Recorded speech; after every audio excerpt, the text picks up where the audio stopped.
This presentation is about the interest in the field of law enforcement, and more specifically, criminal investigations and criminal investigators. Today's investigators have to be computer savvy, great communicators, have a strong understanding of physical evidence, and be undaunted by politics from inside as well as outside of their department. So, for a little bit of backstory, this was one of my favorite classes that I took at John Jay, and the reason for that was because of the professor. He was a retired police officer, and he also was the commanding officer in the Bronx Homicide Cold Case Squad. So it was just very interesting and fascinating to hear him talk about his lived experiences and how he handled certain situations while on the job. And then based on the course content, it was pretty much structured based on his lived experiences.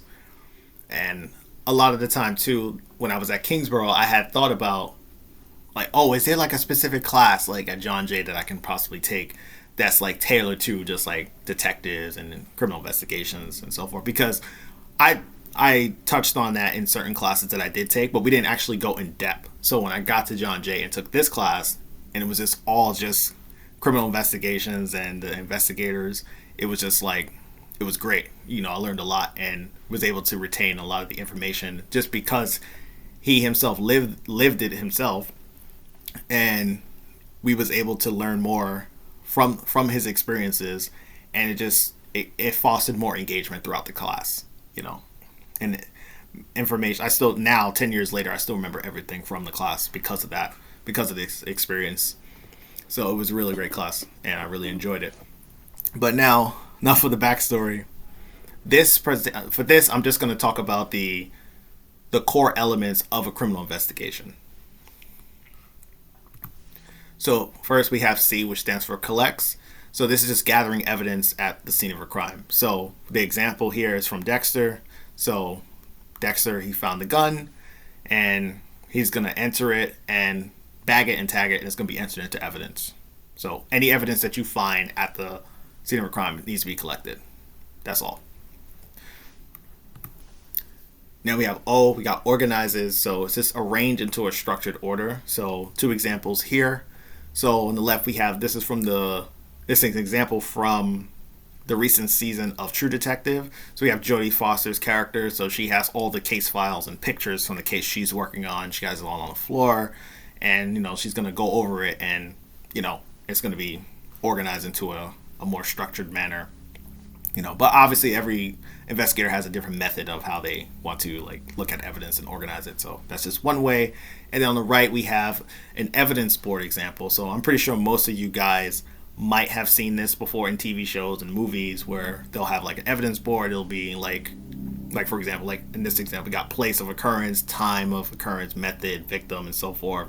But other times you'll have that same everything that's written here that's on the index cards. It could still be written, but it might be written on a dry erase marker, on a whiteboard and written in dry erase marker.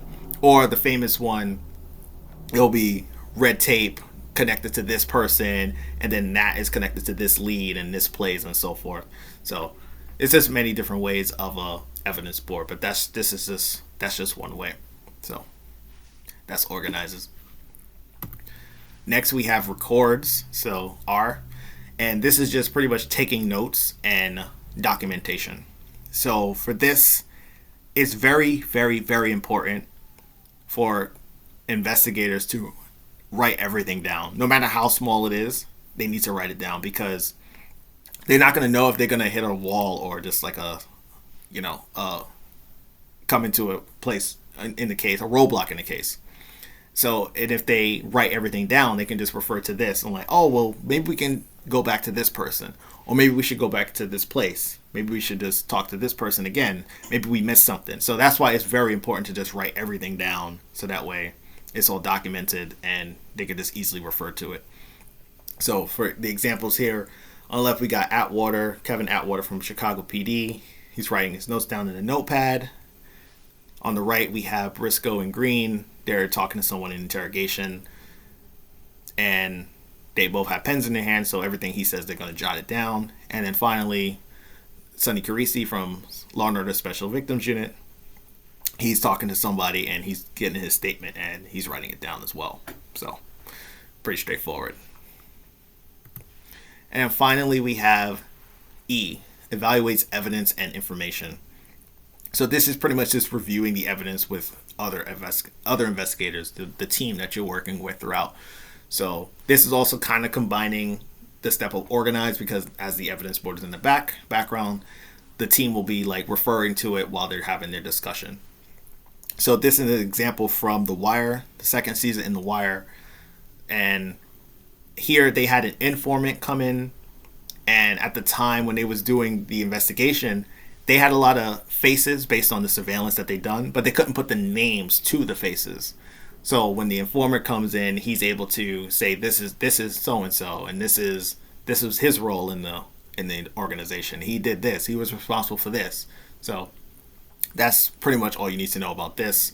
And most of the time, here I think also the district attorney also the prosecutor on the case actually came in to sit in on the evaluating evidence process along with the detectives on the case, and then the informant was there along with his lawyer. But that's pretty much all for this slide. So to summarize, what is a criminal investigation? So it contains the core elements to determine what happened, why it happened, and who did it. So you might be wondering too, like, what's the point of the core elements? Like, why do investigators need to do this? So, and the reason for that is because they have to keep in mind that they're going to have to testify at some point.